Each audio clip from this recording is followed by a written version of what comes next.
So, Yoga Anusandhan Samsthan Guwahati, and this is the third lecture in our series Concept of Dharma.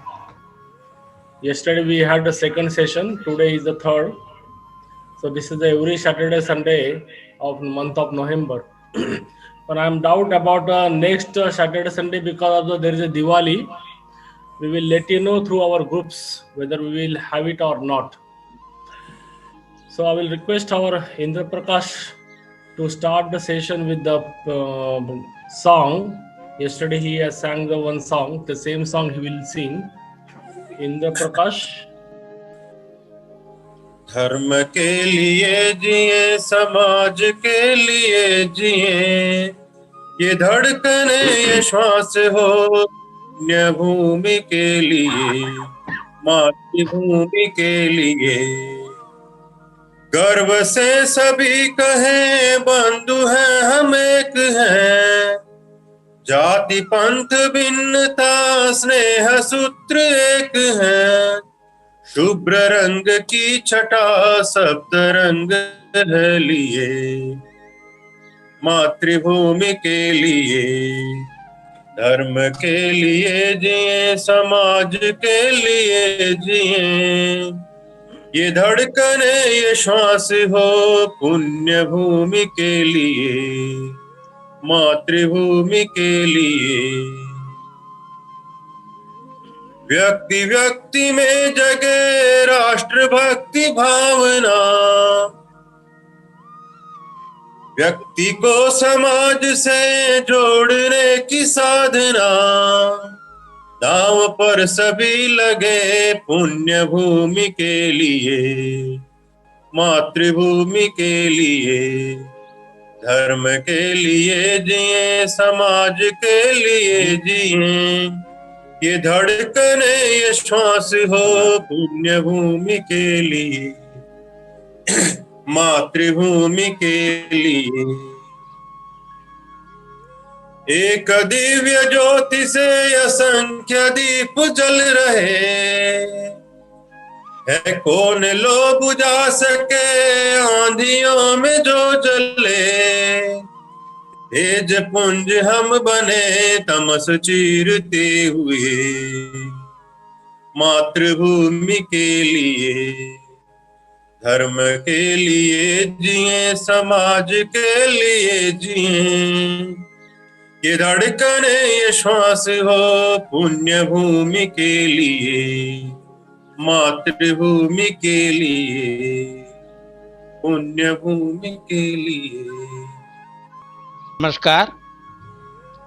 In the last two sessions, we have seen the basic tenets of Dharma with a definition of Dharma and what are the dharmic values which India has been practicing for thousands of years, and it has also instructed the whole world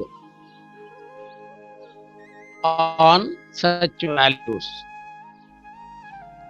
And within the country, taking such values to millions and millions of people of different levels of education and intelligence, ordinary on its own has developed its own technology, methodology by two different levels of intellect. The most difficult but the most straightforward is the philosophy. Ishavasyam idam sarvam. The entire creation is pervaded by the divinity. The message of the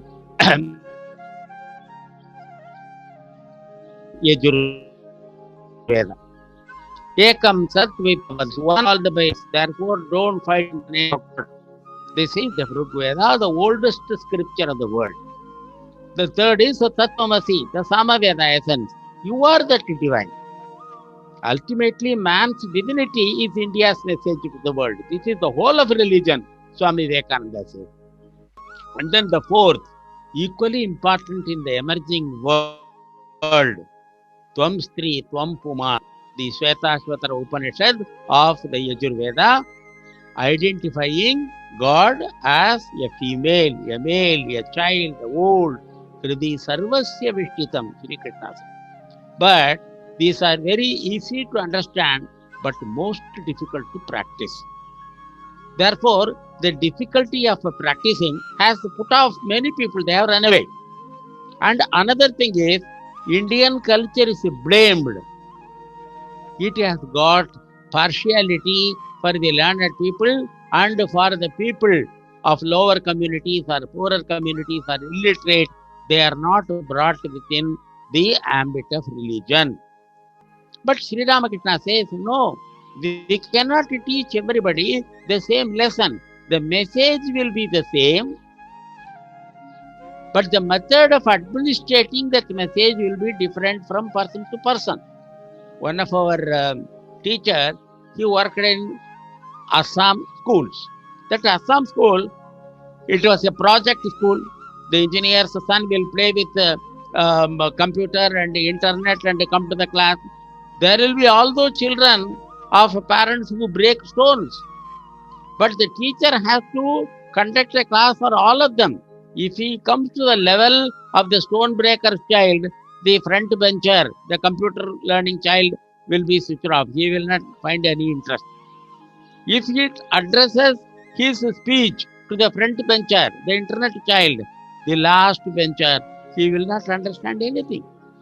Therefore, a teacher, then the teacher told me that when we were in B.Ed class, our teachers used to say there is a class within a class.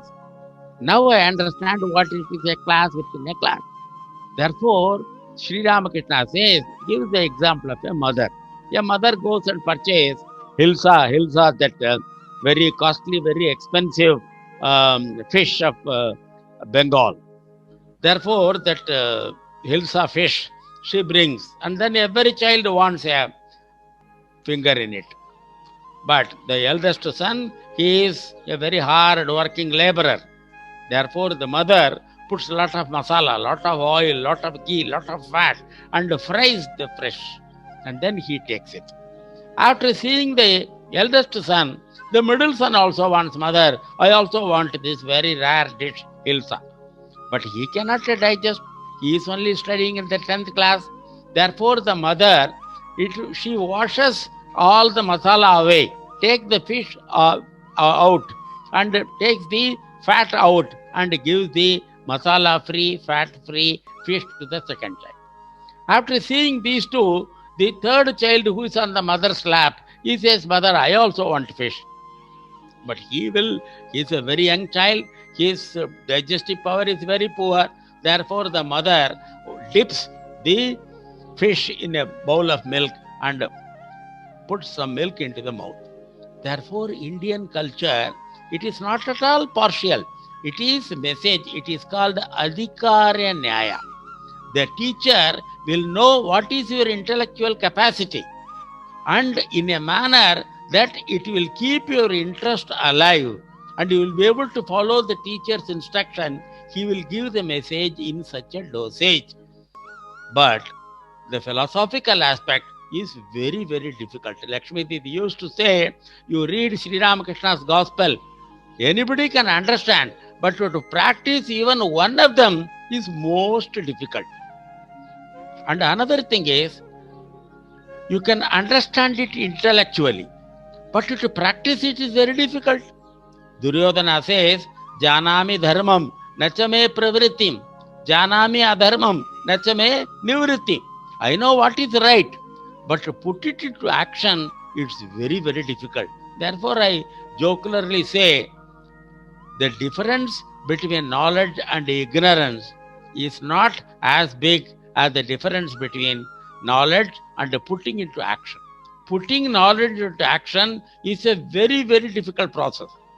Learning new knowledge is easy. Putting that knowledge into action is very, very difficult. This, the computer engineers understand nowadays. What is the concept of meaning? If you put in front of a computer a mango, it will make a picture of the mango. It will identify the mango, but it will not understand that Eknathji used to like mangoes. Therefore, the concept of liking and not liking, it is not possible for the computer. Then the difference between intellectual understanding of a thing and conscious awareness of thing, identifying that thing with your ego. I like it, I don't like it, I love to have more of it, I will learn some lesson from it. A computer cannot. The most sophisticated artificial intelligence cannot understand what is the meaning of a thing. Dr. Roger Penrose, who has been awarded Nobel Prize this year, he is a very, very humble person. He says, today's science is not sufficient to understand what is the meaning of an object. Therefore, the Shramanas, Jains, they say, you cannot understand the meaning at all. You can only make some symbols, and then you can understand only the symbols of what you see. Therefore, philosophy is most difficult to understand. To understand philosophical knowledge, you require a person like Ramakrishna Paramahamsa, a person like Swami Vivekananda. Ramakrishna Paramahamsa, he practices this Tantra Shastra. In Tantra Shastra, one of the exercises, he has to brew a kind of madhu. This Bhairavi Brahmani brings a number of herbs, and out of that, she makes a liquid. And then Ramakrishna has to touch with a darba grass one drop of that and put it in his tongue. With that, all his vasanas, all his desires, all his desire for enjoying a thing again and again, that is called samskara, were wiped out. That was the intellectual capacity of Ramakrishna Paramahamsa. Just one drop of that madhu, all his vasanas are wiped out. For us, why we chant 3 times Omkara? Many people will not understand that Omkara we will have to chant. First time they will go to sleep. Second time they will wake up. Only when we chant third time, they will also start join us for standing. Therefore, such kind of people, philosophy in its all sophistication is very, very difficult to understand. And then Swami Vivekananda. Swami Vivekananda goes to Meerut. Meerut, one Friday evening, a neighbor's one state, he stays there. This friend, there is in the neighborhood, there is a big library. He sends Swami Akhandananda to bring 26 books by one Sir John Lubbock. Very difficult philosophical books. Monday morning, he goes to return the book. The librarian asked Swamiji, you are not able to understand it. Swami Vivekananda said, I could read the whole thing and I can answer any question that you ask. That man is wonderstruck. To read one such volume will take 1 year for us. And you have studied all the 26 volumes. He put some test to him and Swamiji could answer. For such people who can convert an intellectual piece of information into an anubhava, into an experience, for them philosophy is workable. But how many people are there? Very few people are there. Therefore, the great example of Sri Ramakrishna, the great example of Swami Vivekananda. And then India has produced many people who can listen but one and remember the whole thing. In Krishnadevaraya's court, there was Ashtadigajat, 8 very great intellectual giants. Therefore, they will not allow any outsider to defeat the court poets and the court scholars. Therefore, one day, one fellow came. He said, yesterday, I have written a very big book on philosophy and grammar. Then the Krishnadevaraya's courtier said, no, in this country, nothing is new. We know all the knowledge. Therefore, you cannot teach us anything new. That fellow says, sir, only yesterday night I wrote that book. Oh, you might have copied it from somebody. Therefore, this fellow who was wonderstruck, what is this court? Yesterday night only I wrote the book. These people say they know everything. Therefore, he said, now I am going to test you. He recited a huge volume running to a couple of hours of recite. In that court, there was a courtier who was a Ekachanda Grahi. He listens but once, he can repeat the whole thing. Not only a language which he understands, even a dog's barking, even if it is a foreign language, the meaning of which he does not understand. That is what a computer does. The computer records things, the meaning of which it does not understand. Therefore, this fellow has got a photographic memory. Therefore, whatever the foreign guest has recited, this fellow will repeat it again because he is Ekachandagrahi. Then, in another corner of the court, there will be a Dvichandagrahi. Anything he listens twice, he can repeat the whole thing. Now that fellow has listened one from the foreign guest, one from his own courtier. Therefore, he says, yes, my grandmother also used to recite this text. This fellow is bluffing. There is nothing new. He will repeat again. And in another corner of the court, there will be a Trichandagrahi. If he listens to anything 3 times, he can repeat. Therefore, he has heard once from the outside and twice from his own courtier. He will repeat the whole text. This is the kind of intellectual capacity the Indians had. Therefore, Shankara had a great disciple, Padmapada. Padmapada wrote a commentary on the commentary of Shankara's Brahma Sutra. But Padmapada's uncle, he did not like his son, his nephew, becoming a sannyasi, going behind Shankaracharya. Therefore, when he came to know Padmapada has written a commentary on the Brahma Sutras, Shankara commentary, Bhashya, it is called Vivarana or Tika, they are called. This Padmapada has put it in the roof of his house. That uncle burnt down the whole house in order to destroy Padmapada's interest in the spiritual literature. Padmapada was very much upset. He said, he came to his Guru, Guruji, with very great difficulty I have written a commentary on your book. My uncle has burnt down the whole house in order to destroy my writing. Then Shankaracharya said, don't worry. You read it out for me to hear.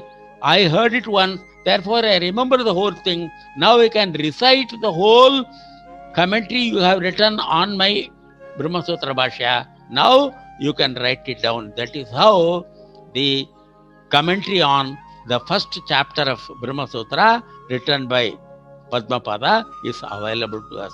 That is the intellectual capacity. For many of us, what we listen through the ears, to convert them into a picture, it is very, very difficult. Once our donors asked me, you make a visual. I thought if I write a script, it is very easy for me to prepare a visual for my donor to give. Then I found it is very, very difficult. To match the words with the picture is very, very difficult. Therefore, this converting an idea into an emotion, converting an idea into an experience, converting an idea into something which touches my ego, positively or negatively, is very, very difficult. But the country has produced like people like Sri Ram Krishnadeva, Shankaracharya, Swami Vivekananda, and the courtiers of Krishnadevaraya, who listen but once, and not only they recall the words, they have the whole experience. The yoga participants might have heard of the term Anusandhana. When you practice yoga, when you practice asana, perform savasana. Practice Surya Namaskara, perform savasana. Then perform savasana, part by part relaxation. At the end of it, you get a cumulative savasana experience. But you practice jogging, asana, savasana only once. During the daytime, you can recall it a number of times. It is called Anusandhana. It is, we have got a kind of crop in paddy in Tanjavur district. You sow only once, we harvest 2-3 times. Like that, this Anusandhana, you physical and pranic and asana exercises, you perform only once. But the resultant savasana, which is the samam bonam, which is the expectation, which is the result, which is the fruit of those exercises, you can recall it number of times. the human mind has got a multi-dimensional memory. Therefore, if you remember, if you recall the word achar, pickle, immediately your mouth starts watering. That is the sensitivity of the human body. The body has got its own memory. The mind has got its own memory. The spirit has got its own memory. All these memory are embedded in a human being. For such people, the philosophy, Ekam Satyapura Bahuda Vadanti, truth is one, called by many names. Today, scientists are spending millions and millions of dollars to convert this sentence into a scientific experiment. Then Isha Vasyamidam Sarvam, the entire creation is full of divinity and Tattvamasi. Then Tvam Sri Tvam Pum. Therefore, this is very easy to listen to them, understand them intellectually. When it comes to the question of converting them into experience, a multidimensional experience, then it calls for the greatest human intelligence. Therefore, for such lesser mortals, what our great rishis have done, they have written number of stories. Therefore, a story anybody likes. A story is the technology which people like Sri Ramakrishna, people like Ramana Maharshi, they use. And they are very good storytellers. Swami Vivekananda has said 550 stories. Therefore, when the idea of a myth, an idea of a philosophy is put in the form of a story, and then you elaborate, put some namak mirchi and make it bring out some characters, then anybody can understand. For example, Satyam Vada, that is the Upanishadic truth, Satyam Vada, Dharmam Chara. Therefore, you cannot understand, just listen but once. Therefore, what the Puranic people have done, they have brought the story of Harishchandra. And then in 10,000 verses, they have written the story of Harishchandra, how far on the Innur flask. How for that truth there is a story. Therefore, Dharmam Chara, practice Dharma. Therefore, there is an entire Ramayana story, Ramo Vigrahavan Dharma. Therefore, converting their truth, the philosophical saying, into a story which a common man can understand, that is the purpose of our Puranas, Itihasas, mythology, stories.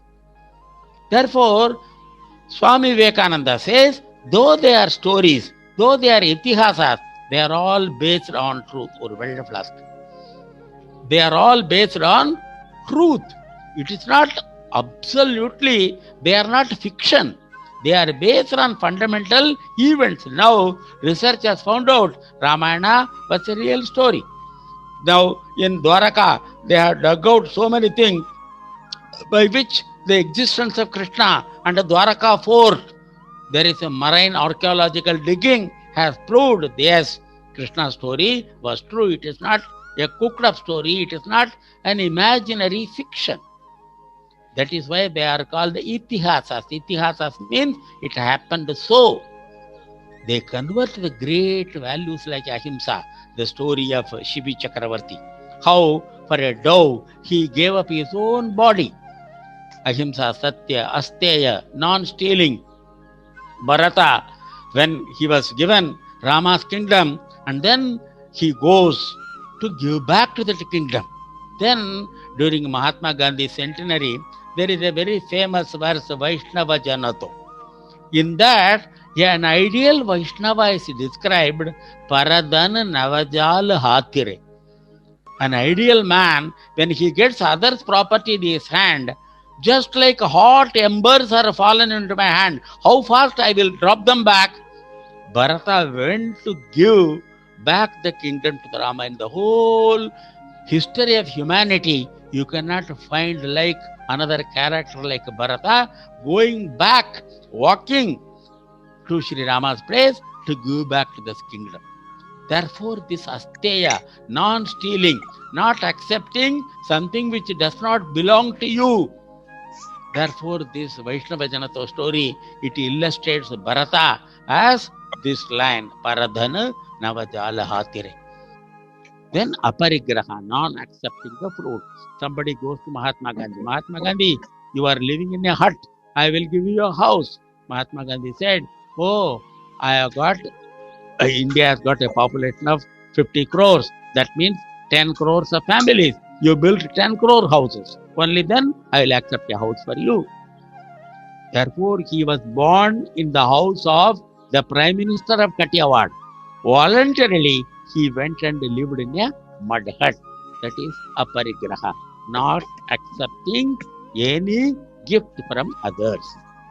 Therefore, these values, they come alive when you put a character, when you put a man. Those who do not understand truth also, when they study Harishchandra story, when they listen Harishchandra story, their enthusiasm for practicing truth goes up. One of our donors, he renovated the temple. He asked some of our rural development workers to enact some drama. And then at the time, our people, with one of our actors, one of our workers was very good. They practiced Harishchandra and enacted it in the village. Thousands of people assembled and wept for a man who suffered for practicing truth thousands of years back. Therefore, they forgot Harishchandra was in the past. They thought Harishchandra is here and now. That is the kind of inspiration when you put some values around a character. A Rama, a Shiva Chakravarti, a Bharata, a Harishchandra. When they practice such values, the values come alive. Therefore, our people used to say, Dharma will not survive without a Dharmi. A man who practices Dharma alone will bring that Dharma alive. Otherwise, who will understand what is Dharma? If I say, Satyam Vada, Dharmam Chara, okay, thank you. He will go away. But when I put a character in front of him, the very charm of the character, it attracts the people. That is called the charisma. That is how Indian value system have been kept alive for thousands and thousands of years. And then there is a story value. And then they are very, very effective communicators. There was a king. He had 4 sons. These sons were very, very mischievous. They were not listening to the father. They were not going to school. They were not learning anything. Therefore, the king was worried. These are the people who are going to rule the country tomorrow.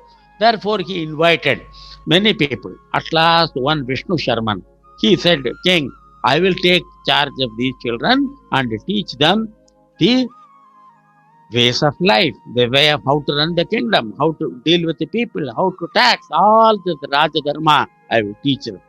After 6 months, that Vishnu Sharman brought the 4 children, the mischievous children, who would not go to school at all. Then the king asked some questions. They were able to answer all of them so beautifully. Then the king asked Vishnu Sharman, what magic did we did? Sir, I didn't do anything. I told them cock and bull stories. Stories in which animals come, human beings come, nature speaks, cow speaks, donkey speaks, Garuda speaks, cow speaks, bullock speaks.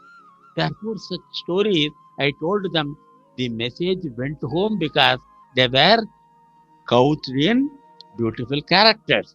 Then the king said, oh, this is a great lesson to humanity. Now, you write down the stories, I will take them. Then these Panchatantra stories, the Arabians liked it so much, they translated into Persian language. And then through Norway and Sweden, it went through the land to northernmost America, Alaska. And then it was prescribed as a textbook in American universities, Panchatantra stories. And somebody has written a book, Legless Stories Go Round the Whole World. How these stories have been popular throughout the world. There are people who say the Greek Aesop stories, they have all gone from Panchatantra. That is the capacity of these stories to inspire people, bring about moral values, and even children like and the great epics like they are told. And then some thousands of years, every Indian language Ramayana and Mahabharata, don't consider them as stories, they consider them as Dharma Granthas. Therefore, they are value-based books. They bring those values alive to the people. For thousands of years, whatever value Valmiki wanted, therefore when Valmiki goes to Narada, I want to know who is the strongest man, who is firm in his ideal, who is very compassionate, who is a heroic person, who is beautiful to look at. He asks 100 questions. Then Narada answers those questions. And then that is the first chapter of Valmiki Ramayana. Based on them, Valmiki writes the entire story. That is why it is called Ramo Vigrahavan Dharma. All the values which we talked about yesterday, Ahimsa Satya Brahmacharya Parigraha, Saucha Santosha Tapa, Swadhyaya Pranidhan, all these values were practiced by them. Therefore, Gita and Ramayana, when Hanumanji was sitting on the flag of Arjuna, you all know Bhima requested Hanumanji to come and sit in Arjuna's Ratha. Therefore, he heard the Gita being chanted by Krishna to Arjuna. He said, oh, all these values are already known. Sri Rama had all these virtues. What God practiced as Rama is telling them in the form of a book to Gita. Therefore, Ramayana and Gita, they were the core value books for the whole country. During India's freedom movement, in order to wake up our people, our great freedom fighters, leaders, they used Ramayana and Gita only. Therefore, Gita is a Lakshana Grantha. This is a Lakshya Grantha. Therefore, this grammar is written after a Kavya. Ramayana is written first, and then taking out the values of Ramayana, somebody says an ideal human being should be like this. Therefore, this Ramayana story is even today it's living, and Mahabharata even today is living. Within 1 week of B.R. Chopra's Mahabharata on the TV, America started a multi-dimensional course on Mahabharata. Many American universities, they started having courses on Mahabharata, the Dharma Grantha. IAS officer, after 20, 30 years of working, they go to Shimla. There is a Rashtrapati Bhavan. There, they take one text and study it. Many people have studied that moral dilemmas in Mahabharata. How each one of us, we are facing this problem. Therefore, this Ramayana and Mahabharata, the Purana, they are all based on truth, but thoda sa namak mirchta hoga. For example, on the last day of my session, our Sumant will say, oh, hundreds of people listened.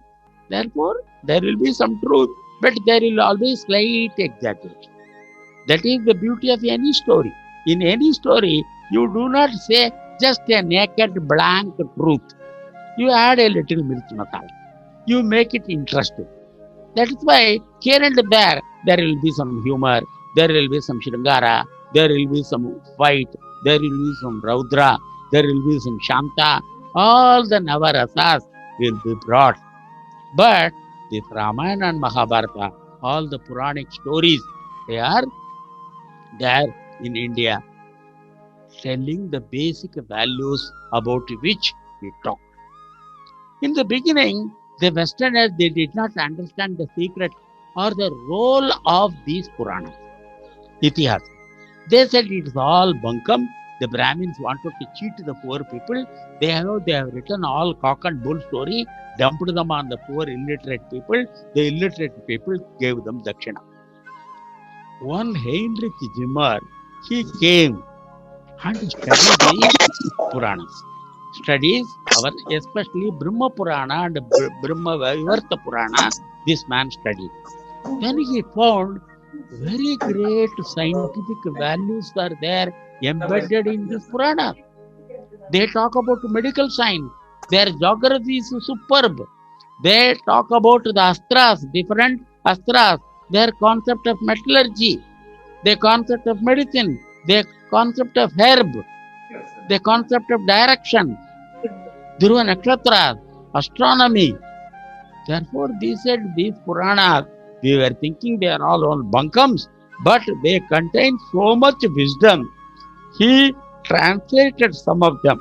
One of them is the great story of Lomasha and Indra. Indra is a post, he is not a man.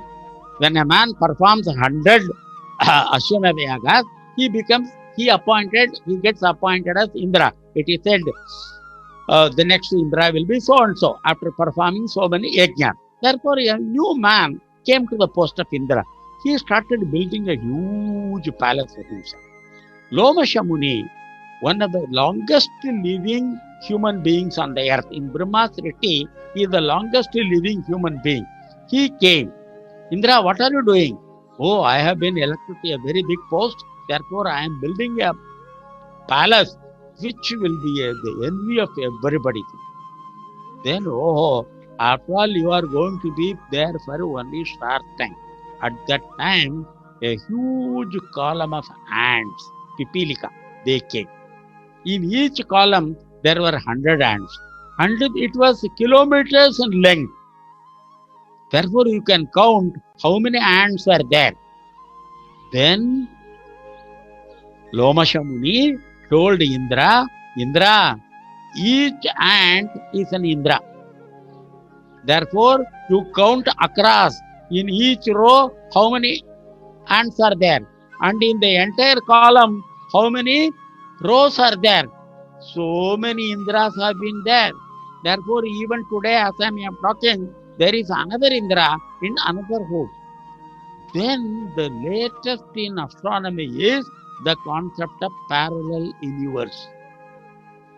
In the whole creation, everything gets repeated. Akhilanda Koti Brahmanda Nayaki. Devi is praised like that. Then the Heinrich Zimmer found these value system which they have put in a symbolic language, in a coded language. It is there in modern science. Therefore, he wrote a beautiful book translating the Brahma Vaivarta Purana and the Brahmanda Purana. In fact, our Ayyappa, he got them translated to Tamil and purchased them. And then this Heinrich Zimmer and his associate, one Ian Campbell, they told the Western world there is a lot of hidden meaning in these Puranas, in these Itihasas and this mythology. Don't think they are cock and bull stories. They contain lot of wisdom, lot of information, lot of geography. Such information is there buried. Then the United Nations, they appointed a big committee of scholars, one Ganesh Vasudev Tagare. Under his captaincy, they appointed so many scholars. Now, 100 volumes are going to be printed. Already 72 volumes have come. Translation of Puranas and the Kendra Library are already purchased. Once upon a time, Macaulay said, all the Indian wisdom put together, it will not occupy half an almirah. If you have got a very small almirah, the entire wisdom of India, you will not be able to fill that almirah. Now, with a vengeance, the United Nations, UNESCO, United Nations, educational, scientific, cultural organization, it is spending crores of rupees to get our Puranas translated. Because in Purana there is astronomy, there is astrology, there is Jyotisha, there is elements. Then how our people knew so much of this geographical location? Rama and Sugriva, they talk to each other. Then Sugriva describes the Indian geography so accurately. From Nagaland to attack, from Himalaya to Sri Lanka, he describes so accurately. Sri Rama asks Sugriva, "Arey Baba, how do you know so much of detail about the geography of India?" Then Sugriva says, "My brother Wali, he stole my wife and drove me out of home. Therefore, I wanted to go and hide in a place where Wali cannot come. Therefore, in the process, I went to north, I went to south, I went to east, I went to north. Therefore, I knew the entire geography. At last, In the Matanga hills, Vali cannot enter because the Matanga Maharishi, Rishimukha Parvata, the Matanga Maharishi has cursed that if Vali enters that hill, his hell will go to 100 pieces. Therefore, the description of the entire Indian geography, not only that, Valmiki's description of the trees of those times. One Mary from Women's College, St. Joseph's College, Trichy. She has done PhD on botany in Valmiki Ramayana. So much of information our scriptures contain about medicines, about astronomy. Therefore, once upon a time, they were all saying these stories are all bunkum. It is written by Pandits to cheat the poor people. Now they have understood because of people like Henry Chijimbar, people like Ian Campbell, they have understood India's Puranas. They have got so much of knowledge. Now they are getting translated. Now Ramayana and Mahabharata. Once a professor from American college, a Christian college, Madurai, he went to America for participating in the conference of principals. The principals, they were all Christians. They said, you tell Ramayana. He said, I am a Christian, I don't know Ramayana. They said, if you are an Indian, you should know Ramayana. Without knowing Ramayana, why did you come?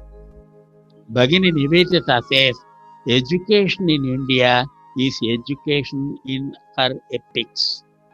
She says, if you don't know Ramayana, you are not a good Hindu. Then she amends the situation. If you don't know Ramayana, you are not a human being at all. That is the importance, the value system taught to people through such mythology. Therefore, these scriptures, these stories, they are countless. There are 18 Puranas. Then there are 18 Upa Puranas. Then there are local Puranas. Such way, the knowledge is preserved through as if they are pickled. Then the third is ritual. Ritual is day-to-day action. For those who cannot understand philosophy, it is a story. But there are people who cannot understand even stories. For them, a series of do's and don'ts. Simple action. They are called rituals, repetitive action.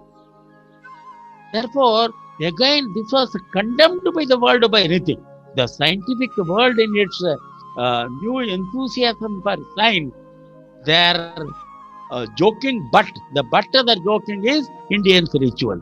Oh, these are all meaningful. These are all superstition. They don't have values. Then at last, there was one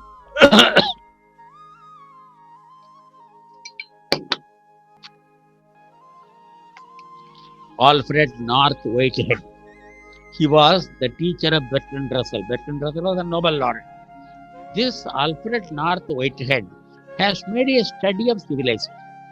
He said, in any civilization, the basic values of the society should be automatically practiced. A man getting up in the morning should not have any problem. Today I have to take bath, I don't have to take bath. Today I have to apply oil and head, I don't have to apply. Therefore, there are certain musts. You should do these things. They should be converted into rituals. Then the mind will be free to pursue higher realities. In countries like India, these rituals, they have covered all the basic physical aspects of life, so that the Indian mind is free to think very elaborately. Therefore, Indian philosophy, India's Dharma Shastra, India's very rare Advaita, Visishtadvaita, Dvaita, they were possible because the lower aspects of human personality, they were engaged rightly in ritual. Vinobaji puts it in an example. Every day, he walks with his friend. When he walks the same route every day, from my room to the main gate, he doesn't have to bother about the road because the body has walked it, automatically it will walk. He doesn't have to think about it. Then with his friend, he can discuss very serious things. If he goes on a new path, instead of going to main gate, he goes towards the beach. If the path is new, the mind will be on the path. He will not be able to discuss higher things with his friend. This is how our rituals, our routines, our karma kanda has helped our philosophical values, our moral values, our great thinking values to evolve. Therefore, these rituals and this philosophy, they go together. That's why great saints like Swami Vivekananda, great saints like Sri Ramakrishna, great saints like Shankaracharya, great saints like Ramanujacharya, even after they realized God, they did not give up rituals. Therefore, rituals are putting the moral values of a society on an autopilot. If you have traveled by plane, what happens? The plane has to gain certain height, certain direction, certain speed. When these things are decided, the pilot will put them on a machine, a computer called the autopilot. He will come and serve you tea. You will be surprised, Arre Baba, there is nobody to take care of plane. The plane has been put on the autopilot because the direction, the speed and the height has been decided. It has been standardized. In Indian culture, the ordinary affairs of the life, whether it is food, whether it is going to the temple, whether it is taking bath, whether it is applying oil to the head, whether it is performing physical exercises, all of them have been standardized. Therefore, the mind, the lower part of the human body, they are kept engaged. The mind is free to fly in the sky of knowledge. That is how our greatest rishis, they practiced this karma kanda, but at the time then they were very wise.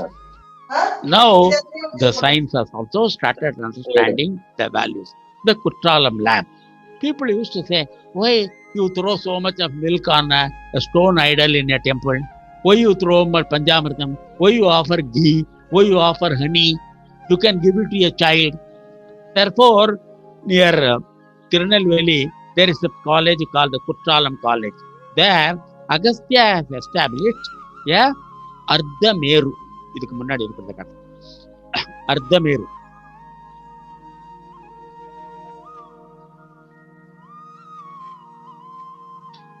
காட்ட முடியாதா? சரி. Sumant, show the earlier one. You write a Shri Chakra on a kerchief and pick up from the center to a half height. It is called Ardhameru. This Shri Chakra, if you pull it from the center to a particular height, it is called Ardhameru. Agastya has established an Ardhameru in Kuttalam. Therefore, the physics department of Parashakti College in Kuttalam, they went and performed experiments measuring the cation concentration within the precinct, within the sanctum sanctorium. The things they use for the puja, the atmosphere itself is dense with positive iron. Breathing becomes easier.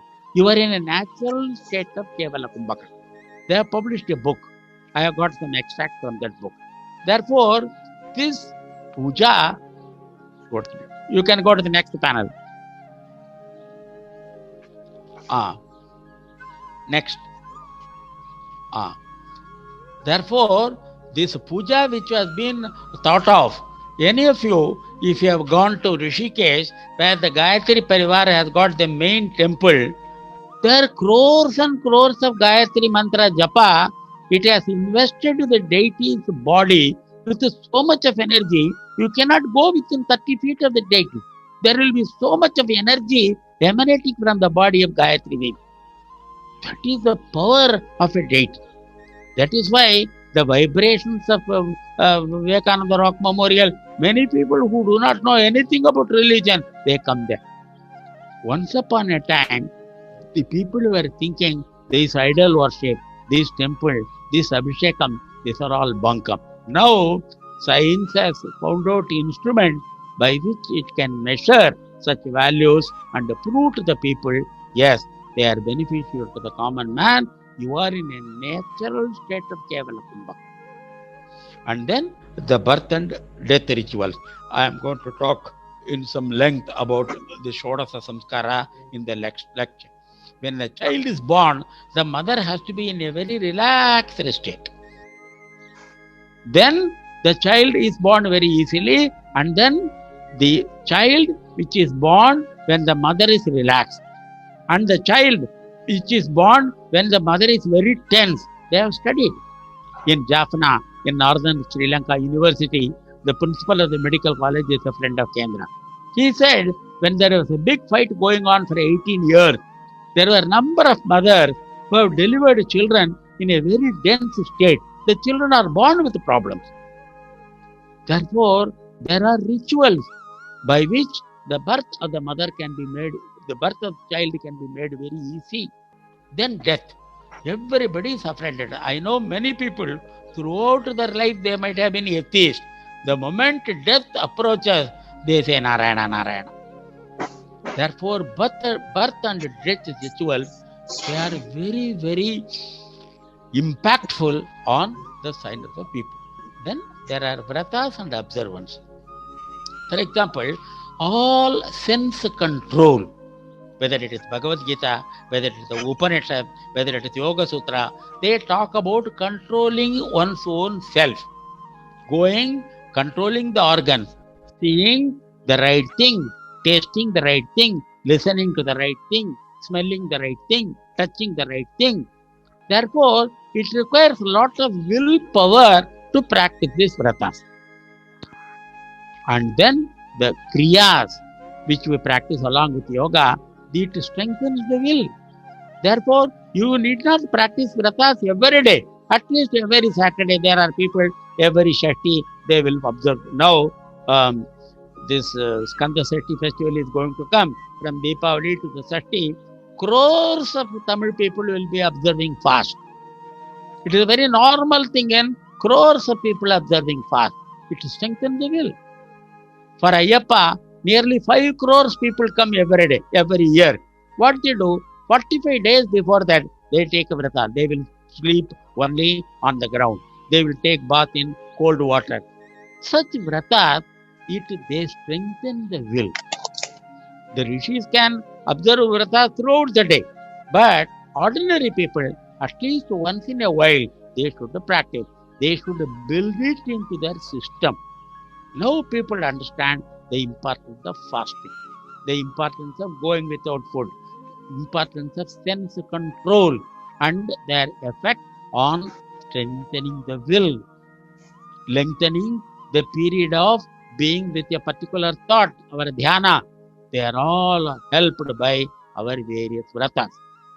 Therefore, going without salt, going without sweet taste, going without sleeping on a very hard floor.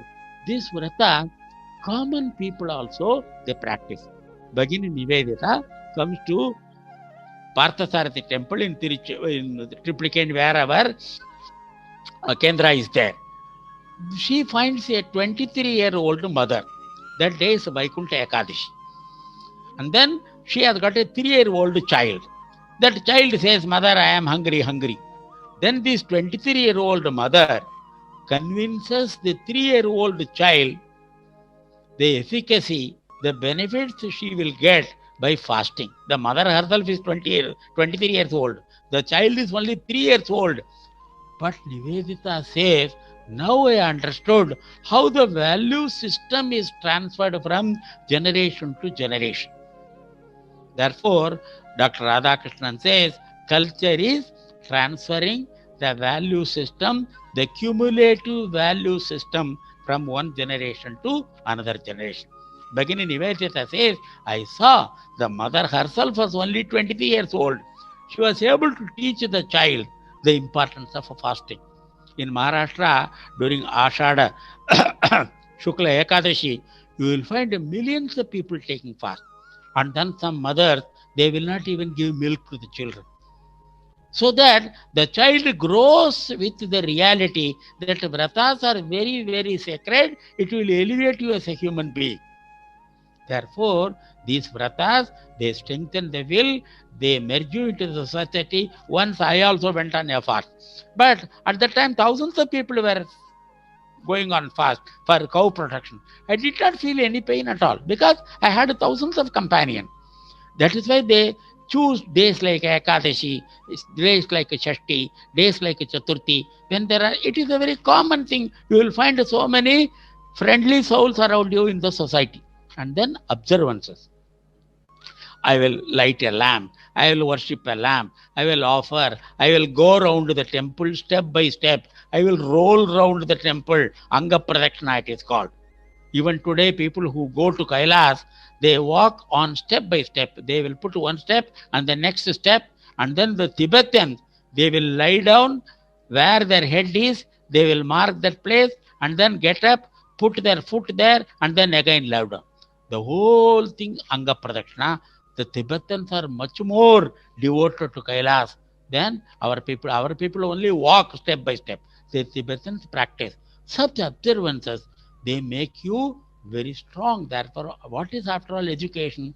Education is the process by which what you think is right, your body is able to obey.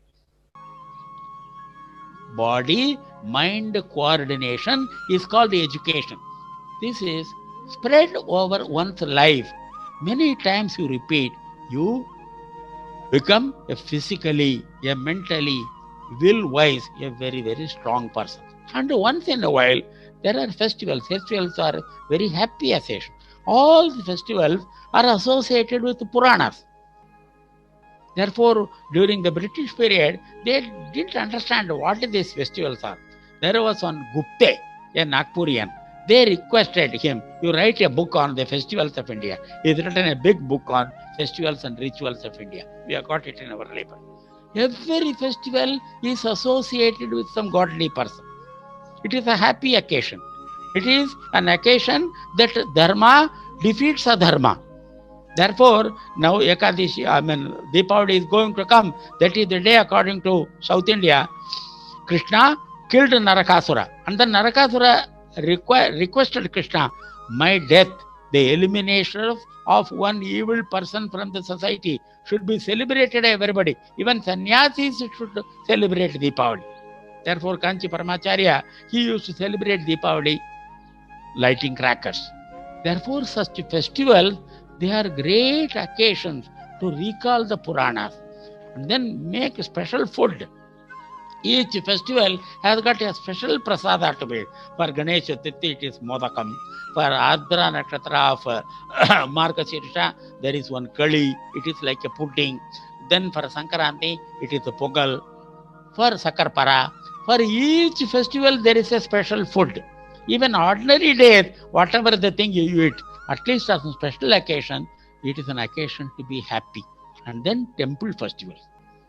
People have done research how temple festivals bring people together and what we call community. People who are not related to each other, they emotionally react when there is a temple festival.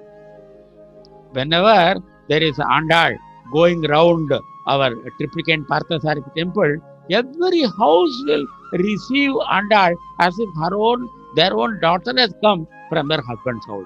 They will offer a blouse piece, they will offer sari, they will offer fruits, they will offer flower, as if their own daughter has gone to their husband's house and come back. That is the kind of relation between God and man through temple festival. Therefore, temple festivals have for 2000 years continuously we have been celebrating this festival.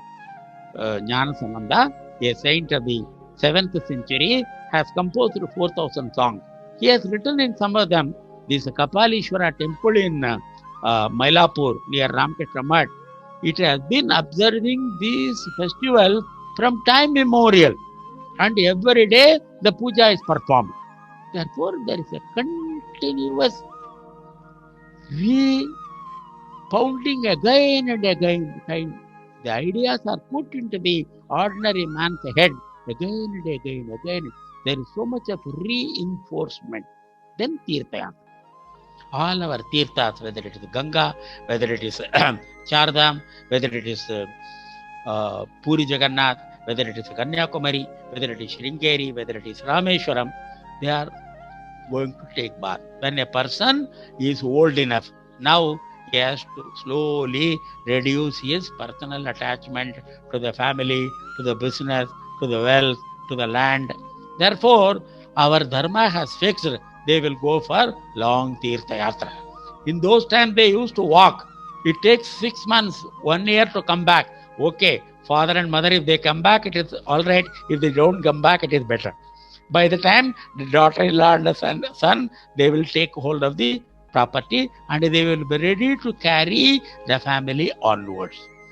Therefore, Tirtha Yatra is the greatest way of teaching detachment.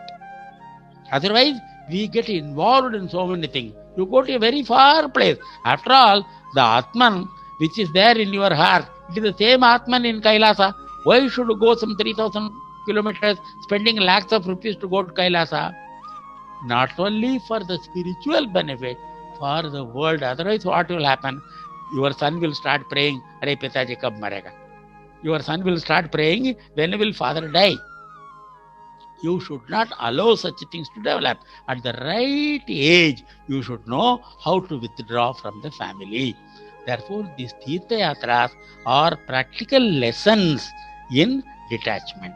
And then the vibrations of the Tirtha Sthanas. Once you go to Kashi, once you go to Dwaraka, once you go to Puri, once you come to Kanyakumari, after all, thousands and thousands of saints have meditated there. That vibration, it will tell on your skin.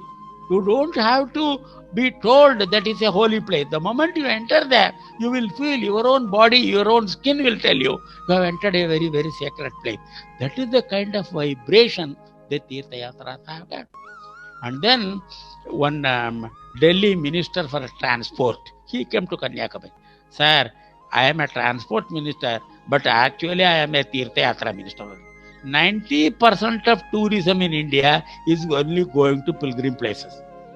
Very few places, very few people go to Kulu or Manali or Kashmir or for enjoyment.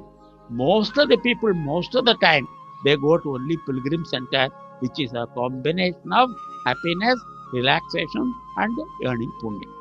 And then religious symbols, wearing pundra, wearing namam, wearing pottu, such symbols, rudraksha.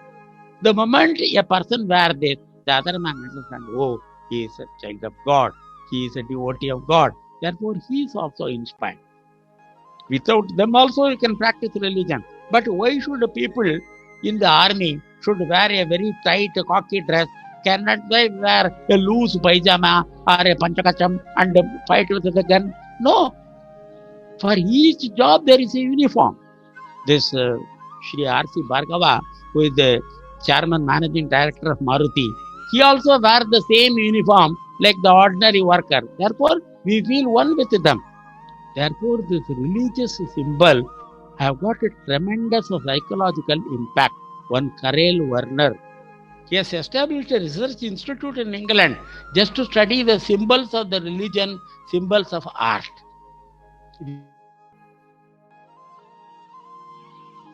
Panchabhutas. The Panchabhutas, Akasha, Vayu, Agni, Apa, and Earth.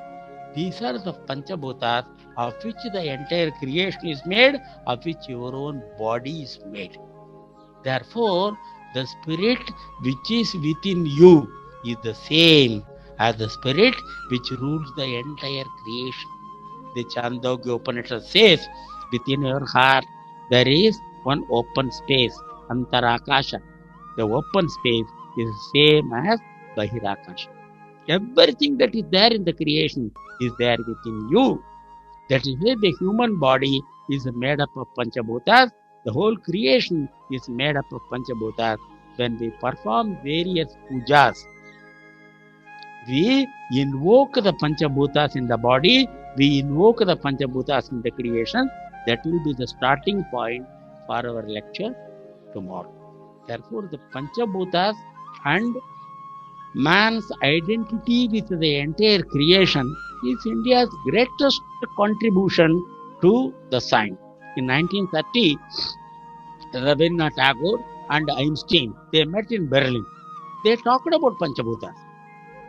How the five Indriyas and the five Bhutas, they are related to each other. That will be the topic for discussion tomorrow. Therefore, in Indian culture, to instill different mental makeup, everybody doesn't have the same kind of intelligence.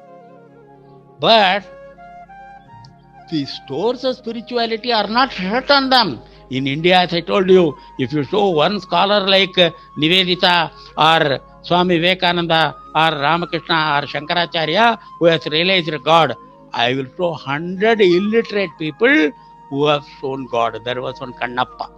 He was a hunter. He was living in a forest.